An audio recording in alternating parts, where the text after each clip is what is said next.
Halo, we Kimwaga. Naambia Side kama Side. Hivi uko wapi kwanza? Nipo Tabata Mawenzi hapa kwa One Matembo. Nimenunua tambo tunawekewa protector, wewe ndo unanipigia.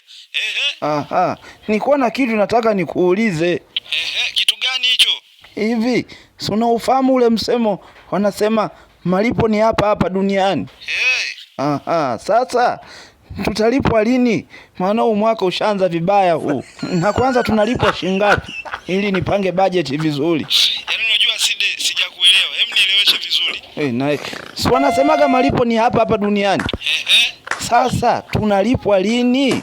Side ndugu yangu, huo msemo ni kwa ajili ya kujifariji endapo mtu kafanywa kitu kibaya au kazulumiwa. Aha, kumbe mtu hakizulumiwa. Haya, hatujapata malipo hayo wanaosema. Si ndo tumezulumiwa sasa? Sasa wewe umezulumiwa na nani sasa? Si hao malipo wanaosema ni ya hapa hapa duniani. Au wewe umeshalipwa? Usikute wewe umeshalipwa unanizunguka. Side ushavuta wewe. Unaniumiza kichwa bure tu hapa. Amekata. Wewe Kimwaga. Huyu kashalipwa. Ananizunguka. Ngoja kwanza nifuatilie mwenyewe.